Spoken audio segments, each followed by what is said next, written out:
இன்றைய விசேஷம், இன்றைக்கு பிரதோஷம். பிரதோஷம் செவ்வாய்க்கிழமையில் வருது.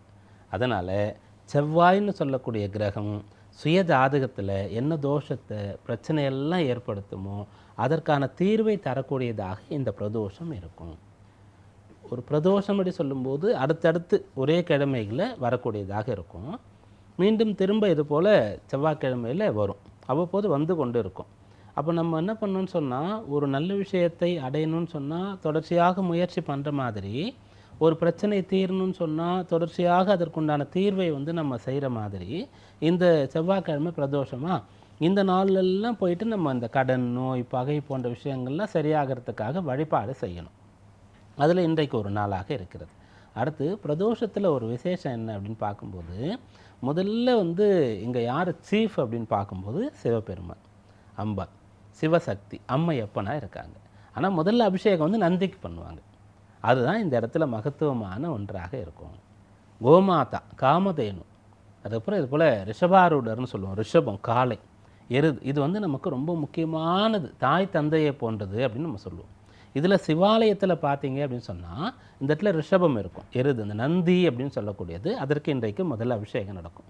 பெருமாள் கோவிலில் காமதேனு அப்படின்னு சொல்லக்கூடிய அந்த பசு கோமாதா இருக்கும். அதில் ரங்கநாதராக பெருமாள் படுத்துட்டு இருக்கார்ல, அந்த இடத்துல இந்த காமதேனு கட்டாயமாக இருக்கும். எல்லா தேவதைகளும் தேவர்களும் அங்கே இருக்கிறதாக ஐதீகம். அதில் காமதேனு இருக்கும்.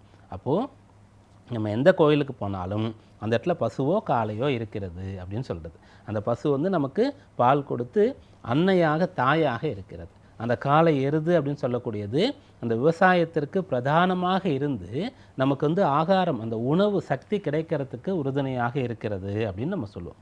அப்படிப்பட்ட அந்த நந்திக்கு முதல்ல அபிஷேகம் நடக்கும்.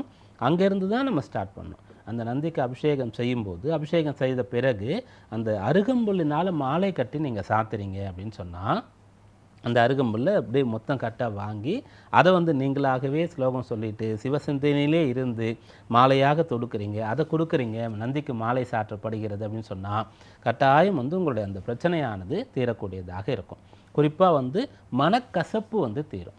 மனதில் கசப்பு அப்படின்னு சொல்லும்போது பயம், சஞ்சலம், கவலை, அந்த பிரிவினை அப்படின்னு சொல்லக்கூடிய வழக்கு சம்பந்தமான விஷயங்கள்லாம் இருக்கும். பெரும்பாலும் நமக்கு இந்த வழக்கு பிரச்சனை எல்லாம் அறிமுகம் இல்லாத புது நபர்களிடத்தில் ஏற்படுறது ரொம்ப ரொம்ப குறைவாக இருக்கும். நல்லா தெரிஞ்ச கூடியே பிறந்தவங்க சகோதரர்கள் திருமணம் செய்து கொள்கிறோம். இந்த காலத்தில் நிறைய விவாகரத்து சம்பந்தமான பிரச்சனைகள் இருக்கிறது.